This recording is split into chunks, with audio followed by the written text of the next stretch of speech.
नमस्कार दोस्तों, स्वागत है आपका हिमानी मेहता के न्यू मिनी व्लॉग में। तो गाइज आज हम जा रहे थे तो नहा धो के मम्मी जी और मैं बनाने लग गए थे खजूरे भिटौली जाने के लिए। तो अगर आप उत्तराखंड से नहीं है तो मैं बता दूं, भिटौली ऐसा त्यौहार है जो साल में एक बार मनाया जाता है, जिसमें मायके से भाई या मम्मी पापा भिटौली आते हैं, मतलब भेंट करने आते हैं अपनी बेटी के पास और बहुत सारी चीज़ें बना के लाते हैं। तो देखो गाइज आज बारिश भी आ रही थी और मेरे कपड़े पता नहीं सूखेंगे नहीं सूखेंगे, डाल तो दिए मैंने धूप में, धूप तो है नहीं मतलब सुखाने के लिए डाल दिए। और हमारा जिम्मी देखो कैसे सो रखा। और फिर मैंने आज सारे कपड़े वपड़े धुले थे क्योंकि आज मुझे पीरियड्स का 5th, और हमारे उत्तराखंड में ऐसा होता है कि 5th डे सारे कपड़े वपड़े धुलने होते हैं।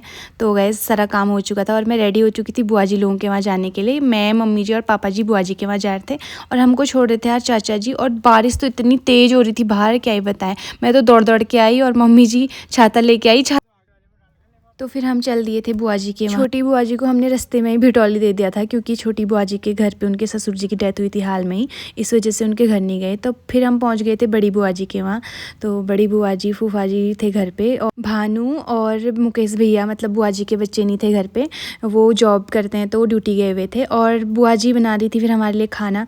तो उसी टाइम पर वहाँ किसी की गाय खुल गई थी क्योंकि बुआ जी लोगों के भी काफ़ी गाय वगैरह हैं। बुआ जी कह रही किसकी गाय है किसकी गाय है, लास्ट में पता चला कि बुआ जी की खुदी की गाय भाग गई थी गौशाला से। फिर बुआ जी उसको खेतों की तरफ भगा रही थी ताकि वो चर सके चारा।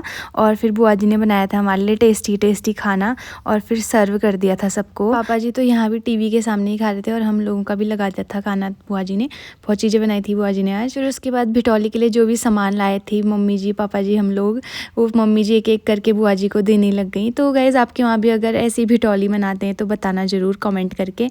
और हमारे वहाँ ना ये चैत्र के महीने में मनाया जाता है, मतलब एक बार बेटी के वहाँ जाते हैं पूरे परिवार वाले। फिर बुआ जी ने दिखाया मुझे अपना गौशाला और अपनी भैंस और गाय, और मेरे को डिफरेंस बताया काली भैंस और काली गाय में। उसके बाद फिर हम आ गए थे बुआ जी के जेठानी लोगों के वहाँ। वो भी बुआ जी लगती हैं वैसे, क्योंकि उनके बेटे की शादी थी तो उनको बधाई देने के लिए आ रखे थे हम लोग। और फिर सब ने वहाँ पर चाय वगैरह पिया। तो उसके बाद हम जैसे ही बाहर आए, मैं आपको दिखा देती हूँ बुआ जी के पूरा जो ये इतने सारे घर है ना, ये बुआ जी के देवरानी जेठानी लोग ही हैं। इनके तो पूरे इतनी बड़ी फैमिली है कि पूरा गाँव इन लोगों से बस रहा, मतलब 7 या 8 भाई लोग हैं फूफा जी लोग, और सबका घर एक ही साथ बनाया हुआ है। तो फिर हम लोगों ने प्रणाम वगैरह किया और बुआ जी को बाय वगैरह, फिर आ गए हम घर को। तो फिर मिलते हैं guys next day next vlog में, तब तक के लिए बाय बाय।